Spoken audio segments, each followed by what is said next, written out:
You're watching the PoliticIt Podcast. Good evening. Welcome to PoliticIt Podcast. We've got Leah Murray with us today, and you're professor at Weber State. That is right. And let's talk a little bit about you, because I know a lot of our audience that are students know who you are, but let's talk a little bit about you, your background, how you got into this. Sure. So I am actually originally from upstate New York, and I always say upstate because when I moved to Utah, and I would say I was from New York, people assume a Friends the city. episode, right? Yeah, I right. was like, I don't live in Manhattan. Yeah. And so I grew up in Schenectady, New York. Schenectady. Which is, I don't know if you've ever heard of it. Yeah. Oh, of course. Okay. So, and how I tell my political story is my dad was kind of like an independent. My earliest political memory is the 1980 election, and I am 5 years old in the grocery store telling people they should vote for John Anderson. Okay, because I am saying the two major parties are a problem in America, and we need a third party choice.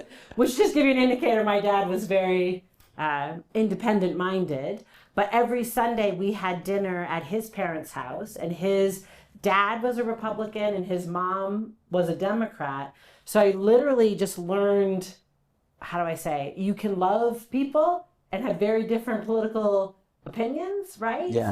So a lot of people say there's two things you shouldn't talk about: religion and politics, but they went ahead and talked about it. Absolutely. Anyway, right? And it's interesting that you say that. My grandmother was Catholic, and so I am Catholic, and we got a new American Pope this week. How about that? Very exciting. So that's kind of cool. But so she was Catholic, but Grandpa was Methodist, right? And very kind of his family really was not okay with him marrying a Catholic. Oh. So a little bit, I think, in their marriage was families were not super accepting, right? Because it's a Protestant marrying a Catholic. So politics was easy. Or something, right? Like, so you could, if you were going to talk, as long as you didn't talk about religion, you were okay. Or you just kind of know, right? Like, we can love past religious boundaries. Loving past a party boundary is probably, lower threshold. But Grandpa was a high school history teacher and then a superintendent of schools. My dad was a public servant, so he worked for the Department of Budget, economics major, worked for the Department of Budget for New York State. So in addition to political conversations, very much at the dinner table was public service matters, right? Right, so, and the way that we teach our next generations how to be a part of this country matters, those conversations always at the table. So when I was a senior in high school, and I went to Syracuse University for my undergraduate, and then went to the University at Albany, both in New York State, for my graduate degree. But I was thinking I might do public policy, right? Because I think I was thinking maybe I'll work for state government, or I'll do, was going to be public service that mattered. But Grandpa was like, no, you should do political science. So you should take a political science class. You will very much enjoy talking about politics. You know what I mean? So I always say he's the reason. So so you got your PhD then in political science? That is correct. So straight through. So undergraduate in political science. From Syracuse. From Syracuse. Graduate degree, PhD. I never got a master's. Like I just straight went through to the PhD. I kind of did that same thing in economics, but. Right. Yeah. Well, because also if you think you're going to go the distance. Yeah, why stop? Right? Yeah, just kind of, and then the PhD in political science. So my dad is economics degree, and I will just tell you, in New York, senior year of high school, you have to take a half a year of government and a half a year of economics. So that social studies teacher, I just was like, economics is just not. I didn't love it, right? So I avoided it all through undergraduate. But now I have so many friends who are economics professors, and I'm like, that's actually a really cool discipline, And so then you learn. Well, in economics, so when you go to graduate school, it's just math. Right. It's an applied math degree. That's right. Which is kind of strange. That hits you kind of funny. Right. No, it is a social science, I think, but. Yeah. Right. And my dad would tell you, economics is for people who were really good at math but not great at math. Is that what? Yes, he's like he should have met Paul Samuelson, right? Yes, exactly. No, but I laugh because Dr. Glenn Lowry, right? Oh yeah, right, yeah. And I just think he's got this story of I was going to be a mathematician, Yeah. And I was like, no, maybe economics, right? And Right. it makes me smile. But yeah, so I thought you were going to tell the one where, I used to say, an economist is someone who likes to work with numbers, but lacks the personality to be an accountant. I like that. That's another statement, though, right? I love that. But yeah, so that's how I got into political science and how I'm very comfortable talking about politics, right? And again, how I always say. Do you think that helped you? Do you think that helped you having those conversations at the dinner table? Oh yeah, don't you think? Yeah, that's why I actually hate that idea that you shouldn't talk about politics, because I think it's genuinely, to me, it's interesting, right? Right. But it's more interesting when you have these. The more divided people are in some ways, the more you learn from it. That's right. I think one of my issues too is when we sell people, and I'll just say, because I teach intro government, right? So I've got thousands of students across 20 years taking that intro government course. And so many of them saying, I can't talk about politics. Like, you're not allowed to talk about politics. And I always am just saying to students, but you might not want to, but politics is going to come into your life. So then it's like, if the first time you're talking about it is a really high stakes, tense moment, right, you're not going to do it well, right? You kind of have to talk about it when it doesn't matter that much and it's low stakes, and you practice so that when you're actually, right, having to deal with some kind of civic issue or community issue, you can do it and it won't be scary. But you're not wrong. I think it's so much fun to have conversations with people who I disagree with, right? Because you learn so much. It's intellectually curious, right? And again, like I said, at our family dinner table, we loved each other. And my dad and his parents did not see the world the same way. Right. So it was always with love, right? So the argument is, you know what I mean? We're arguing about something that is political. Well, and then to have your dad that was kind of in the middle, right? That's right. But and the conversation always is, like, how do I say? If I love you, then I can't demonize you. Right. Right. So if my dad loved his dad and they thought differently, or his mom, or my grandparents who thought differently, but they were never going to hate each other. It's funny. I was on a panel just this week. We had a speaker that came in her name's Monica Guzman, and she has this book about really disagreeing in a better way, right? But you brought up the word curious, and that was her big thing. We need to be curious, right? We need to be genuinely curious, and therefore we can listen to other people, and we're curious about their point of view. Right. But we don't have to be confrontational about it. Right. No, I love that. I actually teach, Jonathan Haidt's work? Oh, yeah. The Constructive Dialogue Institute bases this, how do you have a conversation with people, based on Jonathan Haidt's, moral foundation theory. But one of the things they talk about is having an explorer mindset rather than a warrior mindset. And so what we talk about with my students is, so often you walk into a conversation, I'm going to win. That's the warrior, right? Like, I'm going to destroy you. Like, we're going to talk about some politics, and I'm going to win. But really, if you were curious and had an explorer mindset, right? Like, how much more interesting those conversations become, right? Because I'm talking to you and saying, well, why do you think that? Like, you're seeing the world totally different from me. How did you get there? With true, respect, you know what I mean? For someone else's position, that they might have just come at it in a different way. Well, I love that. I love the conversation that we had, and my major point going into it was the thing that I'm afraid of is that we've moved beyond, in some ways, with the critical theorists that have come in and other things into the universities. What's happened is we've destroyed the foundation of civil dialogue because it's, like we used to have this, I would call the middle ground. Right. Where debate was important. Right. The whole humanities, that's what it was about, right? Of discovery. I mean, when you have, let's take Jefferson, and then you have Thomas Aquinas. They had different views about how you come to a moral foundation. Right. One believing that truth came from God, the other believing that we can arrive at truth through civil dialogue. Right. And so that was one of my premises, that it's tough it's tough if we have destroyed that foundation. Right. That's one of the things I'm passionate about in a way, right? Yeah, and do you think it's about, so I'm just going to apologize. Oh, to no, you, if that's no, okay. no, But you're my good. favorite bill this past legislative session was Representative Welton's bill, which is Civic education bill for high schools. And that beautiful list of primary documents. Right. Right? And, you know, it's got Seneca Falls in it. It's got Federalist Papers in it. Right. It's got letter from a Birmingham jail in Right. it from Martin Luther King. And how do I say? I think so much maybe in political conversation and discourse is derivative. So no one actually read Federalist 10 or Right. something. Does that make Right. sense? Like we Right. didn't actually... Right. So we're just kind of arguing, but we haven't in any way grappled with the foundational ideas. Well, you know, you brought up Martin Luther King, right? I mean, Yeah. letter from Birmingham jail is brilliant, Yeah. and understanding Thomas Aquinas Right. and the natural law theory, right? Right. You understand where King was going, and what was interesting with Martin Luther King is that foundation, right?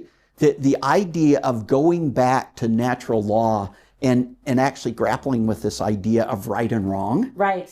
right? That's what was so powerful about that, right? Yeah. And King did not tear down the foundation of the country. Correct. He used it Correct. to state the problem, right? Right. No, and what I think beautifully, of course, done, but grafting onto American, how do I say, the American narrative, right? The Right. story that he's like, no, I don't even need anything new. I've got the 14th Amendment. I've got this, like he kind Right. of talks about these documents exist. We just need people to abide by them. Right. Right. Well, and you know, this whole idea of tearing Jefferson down, I like to say to people that Jefferson, you know, one of the beautiful things is he wrote that all men are created equal. Well, 7 years later, Lincoln actually makes us a more perfect union. Right. Right? Right. Where we start to live up to that Right. idea, right? Right. No, and I appreciate what you just said. Like I always tell my students, these people are complicated. Right. Right. Right. So, right. These are complicated people. So Thomas Jefferson, in the original draft of the Declaration of Independence, right, because the back Right. half of it's Right. all the list of grievances, right? Right. One of those grievances is that the king brought slavery to America. Right. Because Jefferson was like, what's the quote? And I do apologize, I might not have it right, but he's like, we've got the tiger by the tail. Slavery is not a good thing. Right. As he owns slaves, right? yeah, and so you're kind of like, this is a complicated fact, individual. Well, in fact, what's interesting is it started out as property, Right. right? And then, you know, with the deal with the southern states, it's kind of like, no, we don't really want property if you're going to think humans are property. Right. No, Right? exactly right. And so we come up with this notion of the pursuit of happiness, which I actually love the ideas Right. behind what happened with that. Yeah, yeah. No, but and that's interesting too, right? Because that's a conversation. So Thomas Jefferson writes a draft of the Declaration. It comes into that Continental Congress. They have a conversation about it, and then it gets adapted, right? So a little bit you want to say, even in that moment, there was civil discourse. Right. Right? Even Well, between, and that's yes, and right. that's the whole purpose of the humanities, right? Right. And that's, you know, people ask me, they said, well, you know, why are you this cultural warrior? You know, you want to, and I said, there's a reason why I went after DEI, and it really has nothing to do with race relations. It has to do with a group of people, these critical theorists, that were tearing down the very foundation that I believed in. Yeah. Do you think Right? too? So let me ask you a question. Okay. Because what I think about critical theory is it's interesting. Like I think it's an interesting intellectual exercise, but it requires foundational knowledge. And a little bit, I think critical theory was being taught as the foundational knowledge. Right.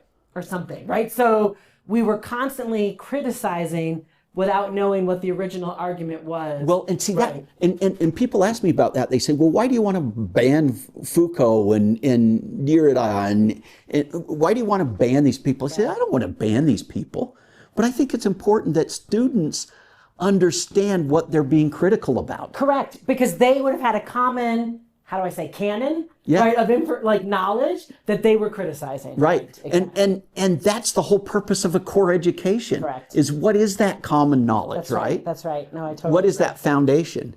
Hey, we're going to take a break. Okay. Tired of media bias? Frustrated by political noise?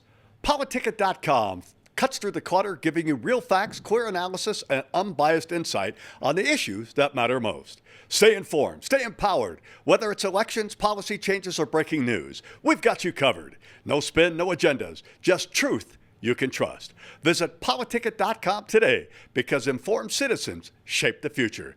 PoliticIt.com, where politics meets clarity. Welcome back to PoliticIt. We're here with Leah Murray. This has been fascinating to talk to, I don't know what you call a fellow nerd or something like that, right? I love that. Kindred spirit. Yeah, kindred spirit. That's better. I guess the nerd part came from my economics background, but and my computing background, right? But I think these are fascinating conversations because you wrote an op-ed. Can we talk about that just a little bit? Because if you feel okay about that, because you kind of got some crap about it, right? Yeah, I mean, I think so. Let me kind of put that in a context, okay. Right? So I said earlier, I identify as a public servant. Right. I'm not sure all faculty do. Right. Right. So I think I was coming at House Bill 265 and thinking about this is the cut and reallocate. Right. The cut and reallocate bill. Strategic Reinvestment Act. I don't know what the title is. Yeah, it's you're something. Right. But yes. I like to call it cut and reallocate because that makes more sense. And that's what it is, right? So, so I, as someone who teaches government, right? And when I teach my students about bureaucracy, and I say, how do you keep a bureaucracy accountable? Like, what do legislatures do? And one of the things that they do is they do budgetary moves or they do reorganization of agencies. So when we talk about oversight, what legislatures, how do executives assert oversight? Right. They appoint the head. Right. Is that right? Right. Right. So there's different ways happening. So for me, cut and reallocate, House Bill 265, it was what legislatures do to any public agency, right? So the answer is, if I don't think the agency is being held accountable, or if I don't think I can get from the agency, from those bureaucrats, the answers I'm looking for, then I'm going to use my budgetary authority to make changes. Right. And my position was that the university had really not done well over the years to be accountable. Right. Right. And, we talked about this offline, so I'll just introduce it here. As we're talking about is we know that we have an issue in higher education with trust. The points of reference I use for this is like the top 10 queries in Utah on Google. Number 7, I think the last time I checked the data was, is a college degree worth it? Right? Which means people are in our state Googling, right? Is a college degree worth it? And that should be troubling to anyone that's on the faculty, right? Correct. All of us should be concerned about that, right? And the other number I heard, and you can kind of push me if you think this seems right or wrong, listening to podcasts about higher ed, one podcast said we had 3 million extra seats. Another podcast said 5 million extra seats. So let's just say somewhere between 3 and 5 million extra seats in higher ed. So what that means is we are down 3 to 5 million students applying to come into higher education nationally. Right. So you've got queries on Google that basically show, people don't think it's worth it. You don't Google it if you actually think it's worth it. And then I've got these numbers of like, we're just down. There are universities across, the country that are closing, that are shutting programs down. The first place I ever taught in Albany was the College of St. Rose. Jimmy Fallon, that's where he went to college, and it closed, right? Because it was a very small liberal arts kind of conservatory, music art school, and it just didn't. Right? It's one of the 5 million down. Does that make sense? They just couldn't, that wasn't sustainable to keep working. We've got colleges that are merging, right? All across the country. So to me, this is very important. What did you say? Faculty should be worried about it, right? So I am worried about it. So I am thinking about, we're clearly not doing a good job making our case, here in Utah, but nationally, I think none of us are, making our case to the next generation of people who might want to get a college degree, right? So I was not, surprised by the legislation, because I think this is how legislatures. Well, and in teaching politics, you understand that side of it. That's too, right. That's right. And then, so I wrote an op-ed basically saying this doesn't seem unreasonable, that the legislature is looking for enrollments to matter, that the legislature was looking for, department placement to matter. Department of Workforce Services, like placement to matter. That was not a little bit. I want to say, I think I didn't read. I like how you just said, I study politics and teach politics. So something that seemed obvious to me was really not as obvious to my colleagues, right? Very much for my colleagues, a number of them will say things like, you're pandering to the legislature. Right. And I would say, they are our employer. Right? We're not actually pandering to them. Right. We're trying to have a conversation. That's right. Right. Maybe. And that's really what your op-ed was, right? It was the start of a conversation. That's right. Oh, I like that. And you were really trying to get the faculty engaged in that conversation. Yes. Right? Yes. But it's interesting. Thank you. I appreciate that. Yeah. Because, for me, and maybe you think the same way, I feel like op-eds are part of a conversation. Right? Like what you're doing is saying, a couple of years ago, I was very much in trouble on my campus as well because I wrote an op-ed supporting concurrent enrollment. Oh. Right. So this is not the first time I've This is not your first rodeo. That's right. I'm always saying things that are naughty.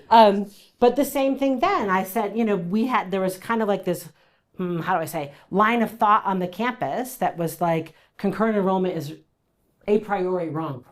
And I was like, I'm not sure that's true. Right. And we should be thinking about it and talking about it. We can't just come to the conclusion. Correct. Right. And a little bit in my reaction to that op-ed 2 years ago and the reaction to this op-ed here, I am concerned that you can't, how did you say earlier? It feels like it's indoctrinating. Does that make sense? The campuses feel like they're indoctrinating people. And then you're like, I am a member of the campus. And if I say something that's not seen as the right thing to say. If you're not part of the orthodoxy, then. Correct. Then there's something wrong. And my answer is, but that's wrong.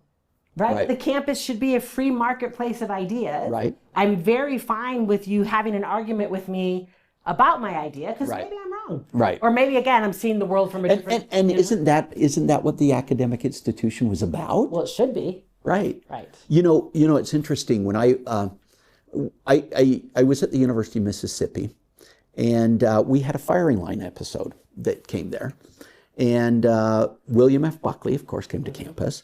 I was a faculty sponsor of one of the guests, who was Jim Barksdale, who was the CEO of Netscape Corporation. Okay, so I go to pick up Barksdale, and of course that guy was really busy then because this is when Netscape was exploding. So is this like 95, 94, somewhere in there? Okay, yeah. And so I'm there. He texted me. Well, he didn't text me because there weren't texts, right? But I basically got a message that said he wasn't ready, so I could just wait for him. So I go to sit. This is a little bed and breakfast in Oxford, Mississippi. I go to sit down, and William F. Buckley's sitting there by the fire. And I knew Buckley was a Catholic, right? And I was really curious about, especially a book that he'd written in 1951 called God and Man at Yale. And that was one of the most fascinating, eye-opening conversations I'd had to that point. Yeah. And quite frankly, it got me thinking about the whole mission of the university, right? And Buckley was upset because he felt like Yale was not living up to the ideals that it was founded on. Right. And if you look at their logo, it basically says Lux Veritas, light and truth. Right. And he felt like they'd swayed from that. But it wasn't, I was under the impression, oh yeah, well, he's a Catholic. He's sorry that they've pushed God out of the academy. And that is a comment that he's made, right? Right. But his major concern was that it wasn't a place for ideas and debate. Right? And that hit me pretty hard. And I think it gets at what you're saying, right? If we're not curious, if we're not able to have civil debates about important, very important issues. Right. If we are not willing to have someone who disagrees with us sitting across the table like this and having a conversation, That's the problem. Yeah. Yeah, no, I will tell you, because I host speakers on campus. Right. And sometimes I get in trouble for the speakers that I host. So, Senator, it's not just the op-ed. No.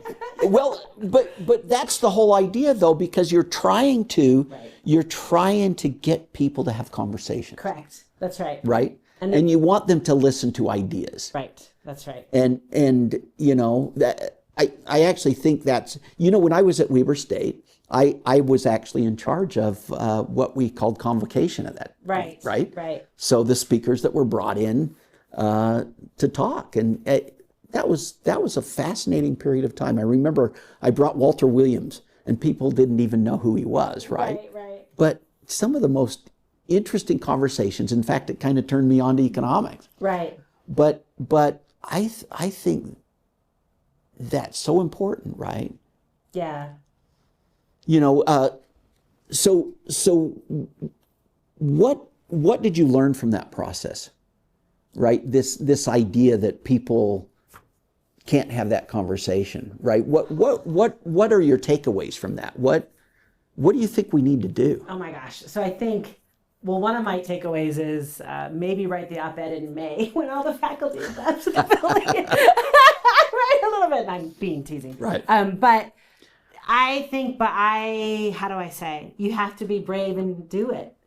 Does that make sense? Right. It would have been very easy to not write an op-ed that I knew. But let me also be clear. The number of faculty who reached out to me privately, who said, one, I agree, right? Your op-ed's totally on point. Right. Or two, I might disagree with you, but thank you so much for bringing Starting an the idea forward, conversation. starting the Right. conversation. Or the number who said, I feel so badly for you, how much kind of grief you're taking, but I don't want to say anything because I don't also want to take grief, right? Right. So a little bit's like, no, but some of us have to be brave. Right. And so you just have to keep having the conversation. Well, it's interesting. Of course, I passed this higher ed reform bill that given that we have cut and reallocate, now I'm talking about changing the whole core curriculum. Right. Those are two pretty big bombs to take in 1 year, right? That's right. No, I think. But one of the things in that whole debate, I was very concerned about this idea that the only thing we're looking at is an immediate job for kids. Right. Because I felt like that really blurred the lines between a technical school, which I appreciate. Right. It has a role to play. It has a role to Right. play. But when you blur the lines and you're saying, no, all we're concerned about is what industry's telling us they need in jobs. And I'm just thinking, that's as bad as the critical theorist who wanted to tear down Western civilization. These people are doing the same thing, except they're turning kids into drones. That's right. And I, there's a great, oh my gosh, I forgot to bring it. I have a present for you. It's a book. I will get it to you at some point. But this argument for the liberal arts. Right. And what you just said made me remember, and I apologize. It's sitting on my shelf in my office. But this scholar did research into general education. Right. Right. And one of the arguments basically was, for America, general education is about creating informed citizens. Right. The content is the Right. civic good, right?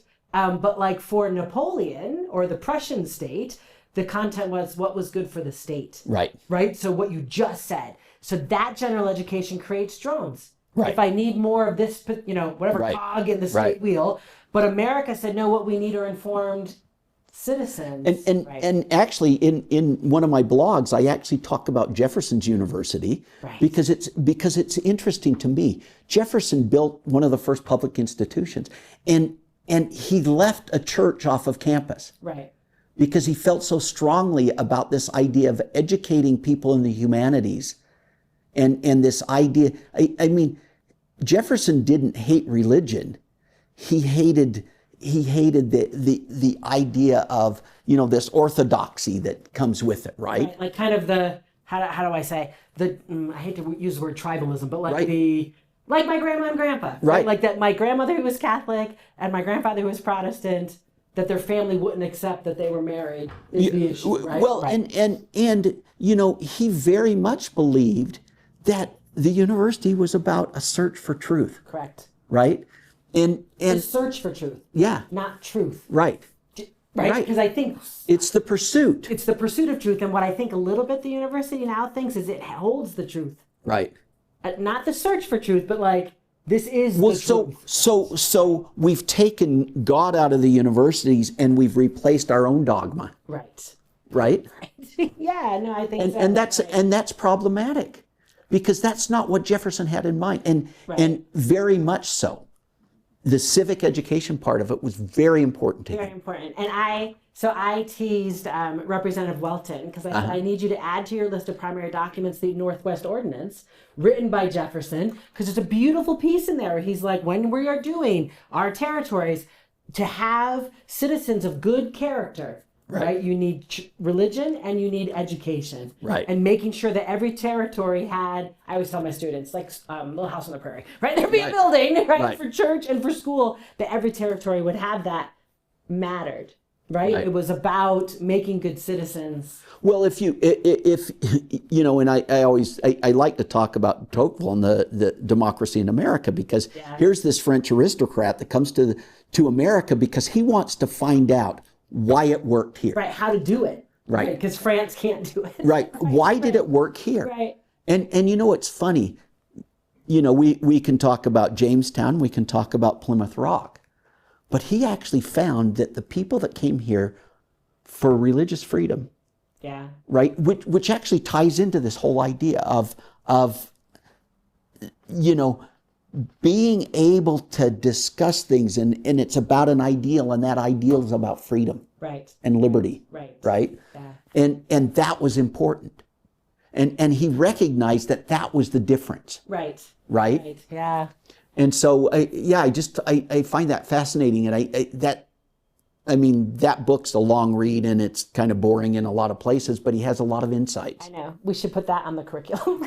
Actually, that's mentioned in my And yours. right. And But so yours is for general education for Utah State. For Utah State, that's right. it's the Center for Civic Thought, and if you read the collection of books that it talks about, here's the difference though. It actually uses the word such as, and the reason why it uses the word such as is we came to this compromise that faculty really does have to be in charge of the curriculum. Right. They have a role. Right.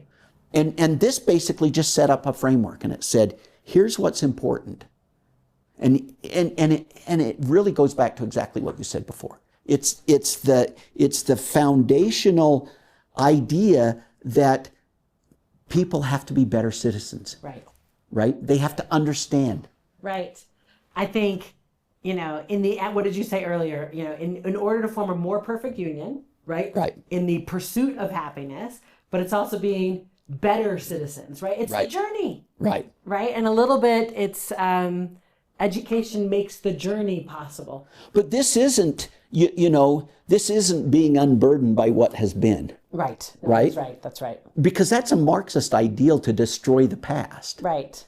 And then you reinvent it the way you want. That's right. No, and a little bit, right? Well, I think Marx misses, how do I say? Because he thinks it's all about your occupational identity. Right. Right. And I think false. that I think doesn't read humanity accurately. Right. With all due respect to Karl Marx. But it's about how, it's weaving this generation's story onto the tapestry that is the American story. Right. Right. Well, and see, that's the whole point, though. It's not about a specific thing that you read. It's about setting up a framework where you can have the discussion. That's right. Where you pursue the truth. Right. Yeah.